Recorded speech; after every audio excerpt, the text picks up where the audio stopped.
Well, let's keep that mood going. Let's roll right into the worst song of the year. And who do you have for this one, Alex? I had I had five nominees. Okay. Say a little bit about each one. We had MGK, Machine Gun Kelly, Cliche. You and Yeah. I did a tag team reaction on that. Fucking terrible. Absolute deplorable plop of poop. You have Taylor Swift, The Fate of Ophelia. Mhm. Bit 100 on the land, the sea, the stars, something, something. Pledge allegiance to your vibe. Are you out of your mind? Are you smoking crack? How do you think you can get away with making something as Yeah. terrible as that song? Welcome to another fucking superlative of being the worst on this list, Taylor. Role Model, Sally When the Wine Runs Out. Ugh. I hate that fucking song. Girlfriend of the pod absolutely loves it. She'll put it on, she'll like smile and start grooving, and I'm like, I'm gonna drive the car off the road. But my worst song of the year, bar none, is Benson Boone, Mystical Magical. That song absolutely fucking sucks asshole, and made me realize that Benson Boone is a psyop. He has a decent voice. He doesn't have a once in a generation voice. You can do the scream on cue, that's great. But this is the stuff you're coming up with.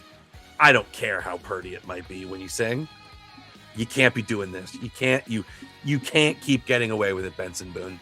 Yeah, he's just new Jennifer Hudson. Just a new version. Sadly, if Jennifer Hudson had been given the right, she never made anything like this. She had no standout songwriting, but at least it wasn't Moonbeam ice cream taking off your blue jeans. Moonbeam ice cream taking off your blue jeans. Yeah. Get the fuck out of here. Yeah, pretty terrible. I'm gonna say one, like every AI song made this year as a nominee for me. Being at a retail store that plays a designated playlist every day, you get to really, really despise a lot of songs, a lot of them. There is a lot of pop artists that sample like 90s and 2000 songs now, so it sounds familiar to you, but it's not the same thing. Every one of those is terrible.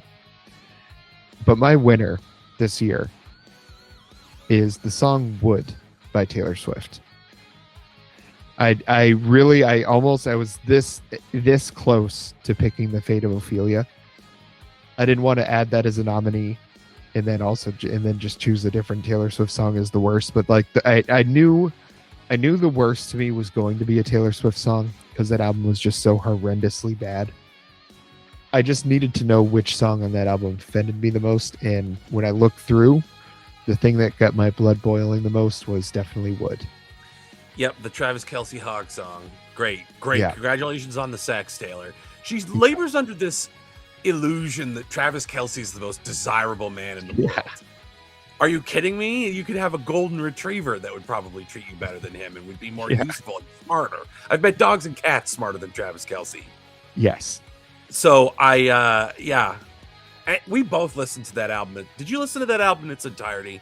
I never sat and listened to the whole thing through, but I think probably 80% of it I've heard at this point. I ate the whole thing. And the reason we never reviewed it is because I just think we're both gonna unmitigated shit on it, and that doesn't accomplish anything other than like two more dudes dunking on Taylor Swift. Yeah. But the difference is we listened.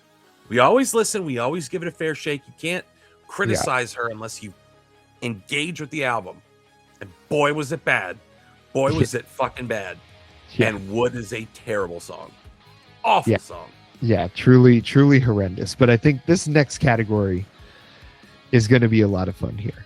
So for best song, this is the one where I've really I've got some nominees. I've got a category here that we're picking from. So my nominees for best song this year are the songs Crucified Son by Charlie Crockett. Born in the USA, the Nebraska 82 version by Bruce Springsteen and the E Street Band. Heaven Passing Through by Turnpike Troubadours. Abracadabra by Lady Gaga. Little dark horse trying to sneak in there at the end. But my winner for best song of the year is Birds by Turnstile. This song this year, I don't know, at a concert, I think maybe the first time I saw Coheed and you come back from that breakdown in Keeping Secrets of Silent Earth 3, and the first time you experienced that live, and it was at Higher Ground. So it was like a small venue. I mean, it was just like, I think I levitated when that happened. And seeing Birds, like I've seen Turnstile a few times at this point, and they fuck every time. But this time in particular, when they played Birds, and you just looked at that crowd, maybe it was like the venue I saw them in, it was just easier to see the whole thing.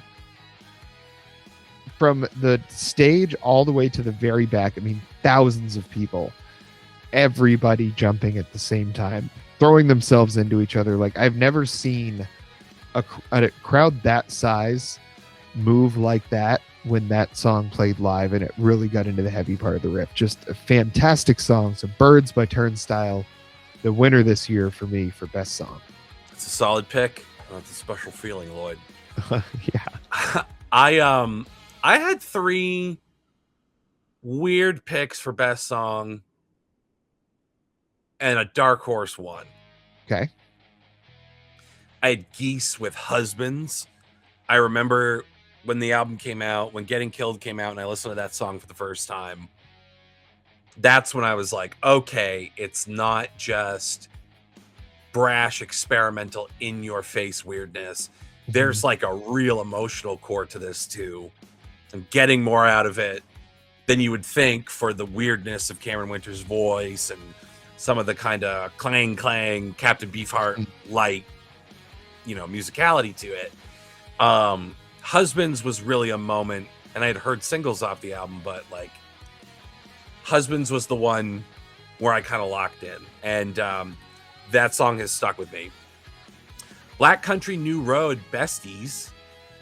That song is such a wonderful distillation of what the group turned into once they lost good old what's his name, I forget who it is, but they lost like their lead singer, and their sound shifted kind of hard. Like, it's recognizable, but it was a pretty, it's like pre and post Michael McDonald Doobies, where there's a paradigm shift there, but one that I would argue makes them even better.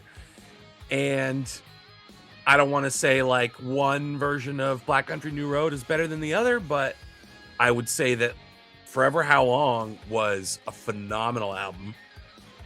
Spoiler alert, you'll be hearing about that later. And Besties was just like a very memorable song off that. But my best song of the year is something I heard late into the year.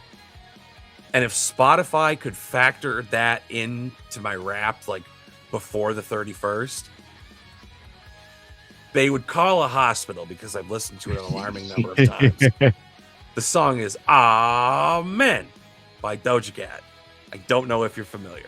I don't think I've heard that one yet, but I think that's an album that we're planning on doing beginning of the year, because we kind of missed it. We have to. It is so good. I have listened to it. I mean, not to give away the album or the episode, but we should do that one. The song is just so weird. Like it's like goofy innuendo lyrics, but not in that kind of like bratty sophomoric way. She's like injected a lot of like confidence and femme fatale into it. Without it's as fun as any of the early stuff. It's got a little bit more of an edge, and it's way more musically interesting. It's like a quantum leap forward in terms of like the stuff she's sampling and the way she's putting it together, and all of the like wonderful choices she's making, where like one moment to the next, it doesn't quite sound like what came before. It's constantly keeping you on your toes. I really, really love this song. It's the best one-off song on one of these albums that I've heard all year. Okay. Well, I for one am looking forward to doing that Doja Cat album. I have not listened to it one little bit. I don't even think I've heard a song from it or a beat from it. So looking forward to it because I've liked a lot of stuff that she's done in the past. Well, we are moving right along here, Alex. We're going to get into the worst artist of the year. And for me, there was two choices. As I scrolled through the folks that we talked about this year, there was MGK, and there was, to probably nobody's surprise, Taylor Swift. I think it's an easy twofer to win con artist and also worst artist of the year. For me, it just, again, goes all down to how she treats her fans and how they just simply lay there and take it. And I just can't imagine any artist I'm a big Coheed and Cambria fan. And as such, I don't have much of a leg to stand on when I talk about artists maybe over monetizing their brand. You know, Coheed's pretty notorious for releasing many, many variants of certain albums. New variants of the comic books, like coming out with single editions and then all bundled together as ultimate editions. Like, there's a lot you can spend money on when it comes to Coheed and Cambria. But I feel like there's a lot of value in those things that you spend money on, and you're not missing out on things by not spending that money. Like, there's special editions of everything, but there's also just a regular edition that you're not getting. You might get more stuff, but you're not missing out on any Coheed and Cambria music by not getting those other editions. And the idea that you would have to buy multiple versions of an album, or that she would come out with something 1 month and then a month later come out with another album that's like, oh, just kidding, there's more songs on here. If you want them all, buy it again. You know, it's just like, it just feels really, really gross to me every time I come across somebody that's like a real true blue legitimate fan of hers. Yeah, I kind of have all of that sleaziness covered under the umbrella of con artists, the business sleaze. Again, it's not wrong, but it's antithetical to like being an artist. And maybe that's a Pollyanna-ish way of looking at it, is like, an artist isn't worried about making money. And it's like, no, artists, to make a living off your art, you got to be a little concerned with money. Obviously, you have to find ways to monetize things. So having cool merch and making like, the solid black LP and then maybe like a fun paint splatter one, there's nothing wrong with that. There's nothing morally or ethically wrong with Taylor Swift doing 9 million versions of an album. It's just stupid, unnecessary, and greedy. And it doesn't contribute to any kind of like seriousness as an artist. It just makes you and your team look apathetic and greedy. But in terms of worst artist, which I also have Taylor Swift in this category for me, the music's just bad. She's a bad songwriter. She's a bad singer. The album was bad. The songs are bad. It's just bad. She was bad this year. It was just a bad year for Taylor Swift.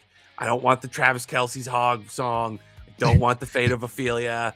I how can I miss you if you won't go away, Taylor? So Taylor Swift, Tame Impala, and Sleep Token are going to all split my worst artist this year. Whoa. Sleep Token is a con. Sleep Token is a psyop. Sleep Token is the Benson Boone of metal. And I shudder to use the term because they are about as metal as fucking a wooden spoon. Yeah. Three-way split. Taylor Swift, Tame Impala, Sleep Token. Fuck all ya. It hurts a little to hear you say Sleep Token because there's some of the songs that I've liked when they first like kind of came out and blew up. I think there was a song called Stranglehold or something like that was pretty cool. But when they started getting called like a metal band, and it's like, I don't want to toot my own horn here because we don't talk about it a ton on the podcast, but I listen to some metal. They are not. They're playing. Yeah, I guess they got some of the same instruments that metal bands use, but like there's some heavy parts to it, but they're not a metal band. I would not at all classify them as that. I think they have kind of turned out to be a little bit fraudish. I don't know if I'll go full full hog like you did, calling them worst artists of the year, but I'm not really going to argue with you either. I think their status versus what they're delivering right now is the ratios are really off with that. Yes, I would say there's more cookie than cream in that Oreo. Yeah. Well, who did you have this year for best artist, Alex? I had 3, and they were 3 people that, relative to the stuff that we covered, because we usually, with some exceptions, keep it to who we covered on the show this year. But 3 people or 3 groups that really made an impression on me. Black Country New Road, again, reinventing yourselves after a departure and coming up with something very, very different but equally great. Coming out with a great album like Forever How Long. Geese, obviously. I mean, Geese has been all over this episode.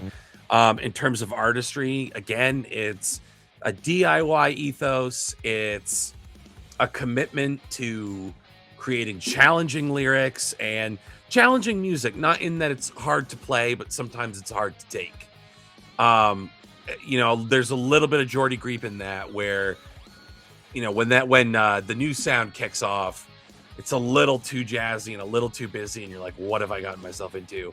But then you pretty quickly slip into the body of what this piece represents.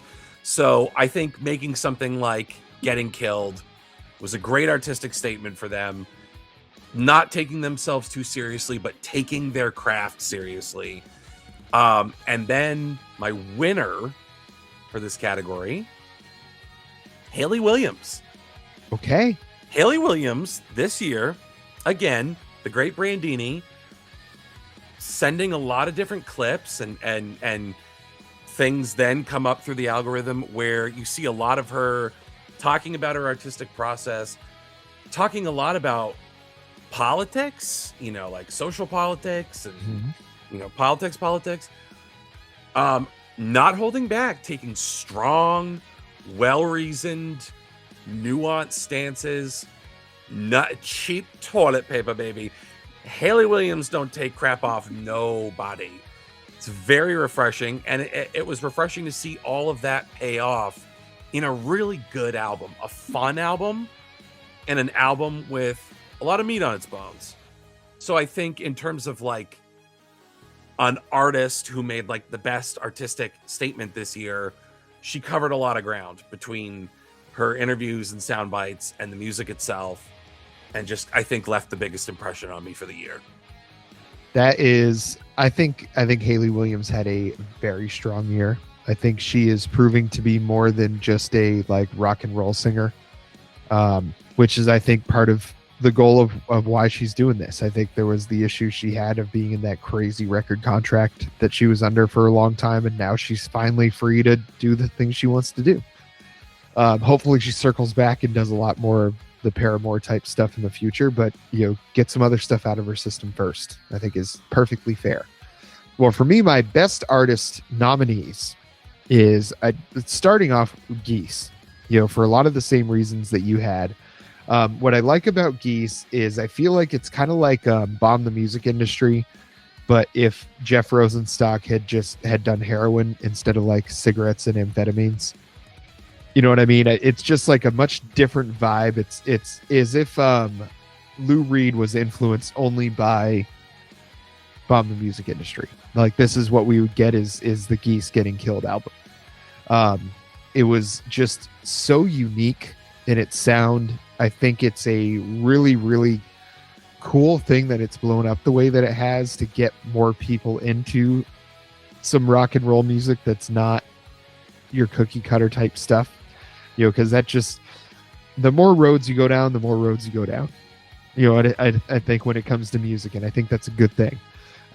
Another nominee I had was Turnpike Troubadours this year for Best Artist. I think they, more than any other like kind of country artists, I know we got some stuff from Jason Isbell this year. We got some stuff from Tyler Childers this year, from Coulter Wall this year, from Miranda Lambert this year, from Margo Price this year, from Lainey Wilson this year. We got a lot of music from a lot of country artists.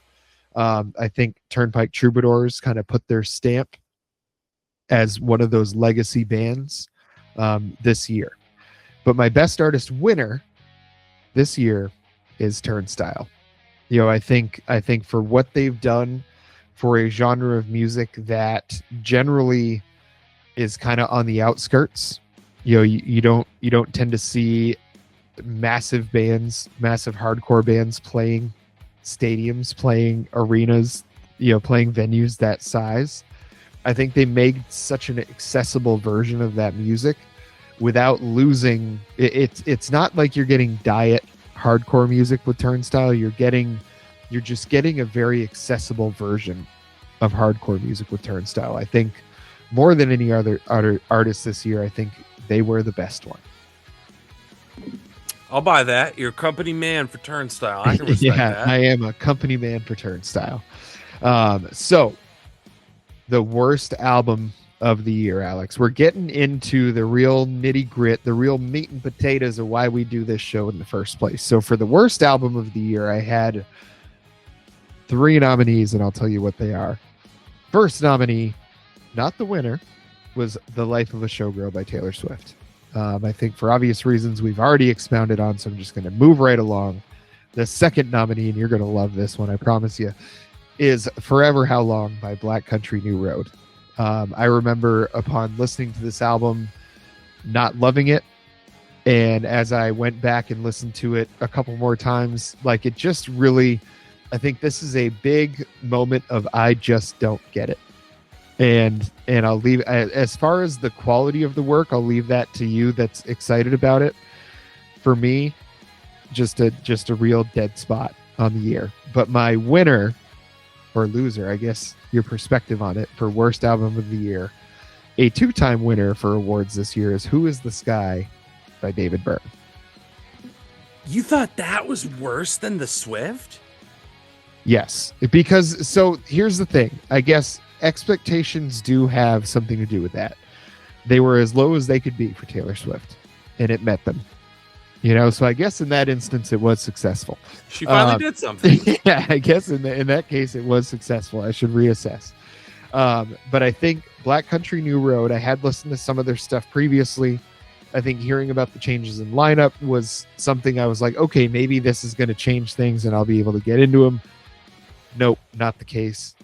Certainly not. I think for a lot of the reasons that I just really didn't like Big Thief, there's just sometimes I just don't. They're certainly popular, so there's people that fully understand it, and it's just one of those things I just don't get it. But Who Is the Sky is certainly my overall winner for, like, Black Country New Road. There was no moment where I was like, why am I listening to this? I was trying to figure out how to get into it, and it just never happened for me. Who Is the Sky? Many, many moments of why on earth am I listening to this right now? I mean, I can't fault you for it. I didn't think it was worst album nominee bad, but I can't talk you out of it. I get it. I understand. The Black Country New Road, that was a shocker. I legitimately, I wish they could have split screened on us when you said that, because my jaw dropped. I could tell. Unbelievable that could make worst album. I do understand, for me, what Charlie XCX and Twigs, like, you want to like them, you don't have a problem with them. I wish I could be part of the cool kids, but it's just a genre that I don't get, that doesn't do anything for me. So I understand what it's like to have that outside looking in kind of thing. But for me, I guess, Black Country New Road, I think the infusion of, it's definitely rock, but it's got folky elements. It's like very much leaning into its like UK pedigree and that sound. And it's kind of unlike anything else that's coming out of that scene with like Black Midi, Jordy Grieve, Squid, Fontaine's DC. I really enjoyed it. So anyway, interesting pick. But yeah, I mean, I guess for me, Ringo Starr Look Up was nominated. Tame Impala Deadbeat almost won it. Eric Church Evangeline versus the Machine. I hated that album. Oh, Yeah, that album sucks titty, and not in a cool way. The Tame Impala Deadbeat could have won it, almost did, but I hated the winner more, and most of all, don't worry, Jeff, I got us covered. Taylor Swift, Life of a Showgirl. It was sincerely worse than any other album I heard all year. And I listened to a fuck ton of music. And I guess I was really lucky to have not heard much dog crap. I'm sure there's worse stuff than this. But this is the worst I heard all year. There were some objectively bad albums I could think of, and some like very meh albums that were at least interesting. Failed spectacularly, but took chances. Life of a Showgirl is creative bankruptcy, the musical. Yeah. Could you know how they say, like, a book, couldn't put it down, couldn't throw my phone across the room fast enough. F+ material. Taylor Swift, you've done it again. Yeah, that was really, really, truly bad. But let's get into the best album of the year, Alex. This is the one that I was really excited about, and this is the category that made me really figure out that I just need to come up with some nominees, because in the end it really didn't end up being that close, but I felt like there were certainly things that deserved more than just what I'd call like a shout out. You know, I think these are albums that truly deserved consideration for album of the year, and any other year they might have won it. So my nominees for album of the year for 2025, starting with Never Enough by Turnstile, Dollar a Day by Charlie Crockett, Snipe Hunter by Tyler Childers. You're going to love that one. That album continued to grow on me. I love it. It's weird in all the best ways that country never is. Sable Fable by Bon Iver made my nominee list for album of the year. I just remember really, really, I guess the first part of it, Sable, really, because it sounded a lot like everything else I'd heard by Bon Iver. But the Fable part of that album, excellent. Like, really, I guess I could have put that as one of the biggest surprises of the year, because it surprised me so much that I liked it so much. And then going back and revisiting kind of end of the year picks, it certainly deserved its place in my album of the year list. But my winner, and probably to nobody's surprise, for 2025 is Price of Admission by the Turnpike Troubadours. I think this is not only the finest album of 2025, I think this is one of the finest albums ever created. You know, not only from, you know, for me, and certainly in country music, I think that's almost like objectively you can say that. But subjectively for me, like one of my favorite albums of all time. Like, it's already there. Every single song on this album is so perfectly written. The lyrical content on this album is so perfect. There's such a great balance between dealing with your present situation, your hopes for the future, making, you know, kind of amends with the past, you know, forgiving yourself, forgiving others for things you've done in the past, forgiving them for things they might do to you in the future. Like, there's just so much on the Price of Admission to love. You know, for me, songs like Heaven Passing Through, Ruby Lee, you know, just like there's just so many songs that make you feel good, that break your heart. You know, there's, when you're thinking of a country album and how to make it perfect, you really, I don't think you're getting closer than Price of Admission by the Turnpike Troubadours. I'll buy that. Price of Admission was on my list of nominees for best album. For a lot of the reasons you've outlined, I think Turnpike Troubadours are definitely, like, the profile's expanding, but I think people will forever sleep on them. I think it's a sound a lot of people love, the right kind of people. The Tan Lines and Tailgates contingent is never going to go for it. That's okay. We don't need you. Yeah. But I think I think Turnpike Troubadours are a band. They're going to be fated to go underappreciated by the masses, but to those of us who are fortunate enough to have been listening for years, the price of admit you get like a treasure like the price of admission. They are a group that really knows how to top themselves, and it's not necessarily by going bigger; it's just by going deeper. So the scale doesn't necessarily explode, but the like emotional scale of it and the intimacy and the attention to detail just grows every time. They grow as musicians as this goes on. It's really rewarding. And I very easily could have like just talked myself into that being my pick. I also had Turnstile, Never Enough. That was a fantastic album, one of the best ones I've heard this year. Black Country, New Road, Forever How Long.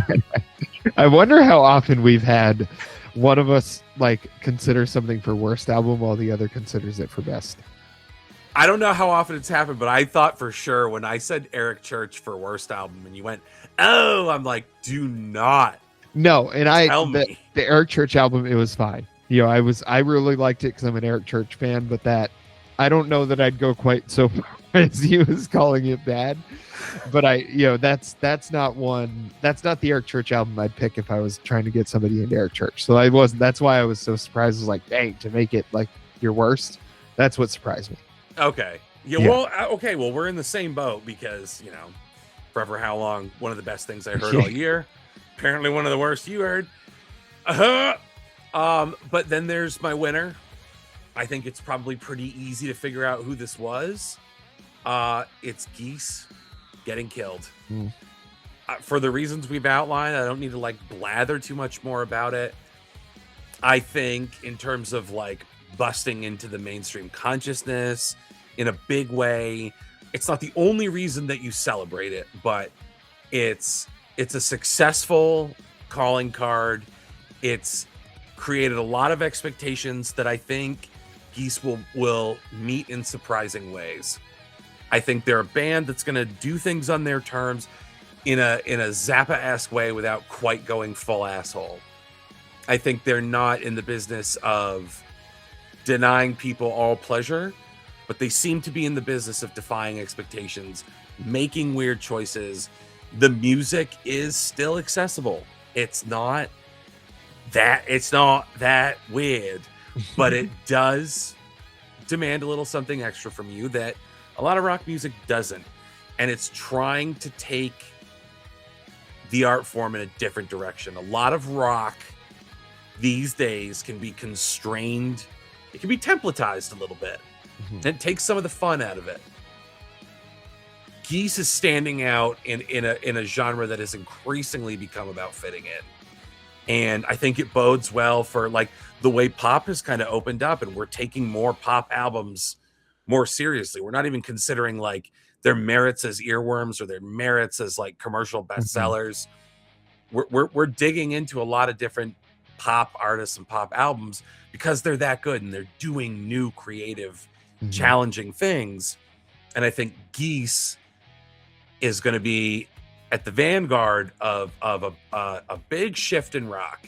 We're going to see people start taking chances again in arguably the most rewarding and most popular genre next to pop.